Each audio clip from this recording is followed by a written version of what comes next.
first album is called An American Storyteller, really based off of. I've said in several interviews that urban myth changed the way I approached comedy at one point. That's it great. Really dude. changed the way I did it because I was Thank like, God. oh, Sorry, you're being so genuine. that was fucking You great. just set yourself right up. Finally. No, that's cool to hear that though.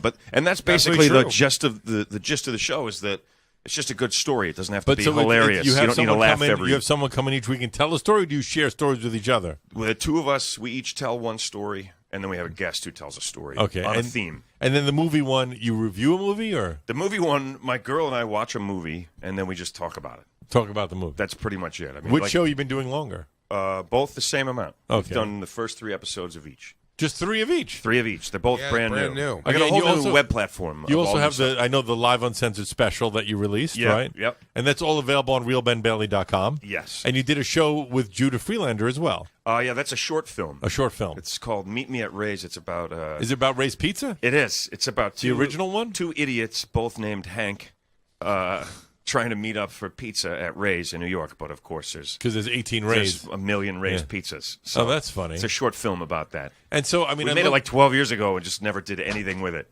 So now it's like it was already a period film. I looked at your website. It seems like you're embracing digital media and that the idea of that kind of entertainment, which what we do here as well at Gas Digital, is that something that you've since you've left Cash Cab. The idea was to start embracing that style of entertainment? Yeah, absolutely. Cash Cab came and went. Came and went in like 8 years or something, right? Yeah, I mean, not quickly, but it just, everything was different. But before I got Cash Cab, everyone was trying to get a TV show or any kind of show. When Cash Cab was over, everybody had their own show.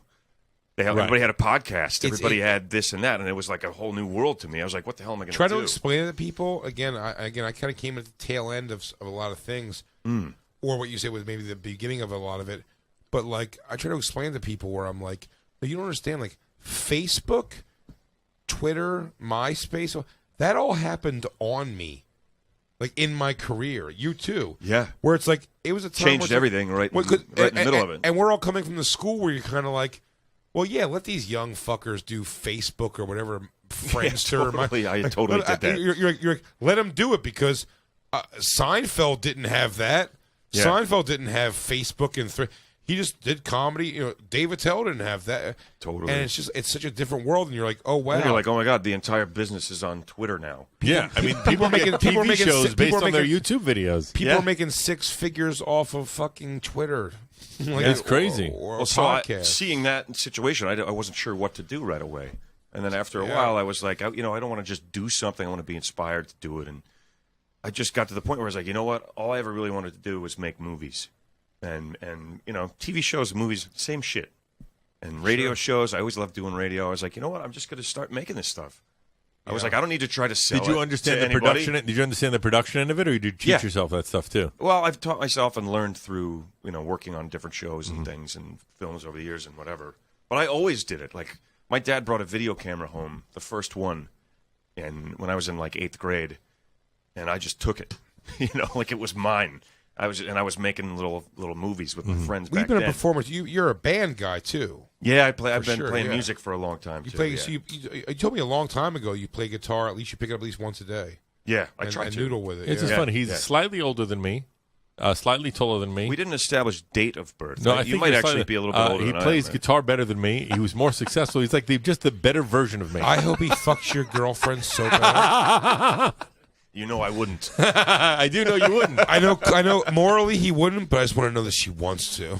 That's so wrong. She probably would. You want to get finger blasted in the Cash Cab in the front yard? Bring the cab in. So I think that's it's great. unfair. The fact that one of the coolest things, he bought the Cash Cab and just has it. Oh, really? I do. Yeah, I have the cab at my house. How many years was the show? Was it 7 years? It was on 8 years. We did 8 years. That's amazing. And you won awards with that show, and it just got.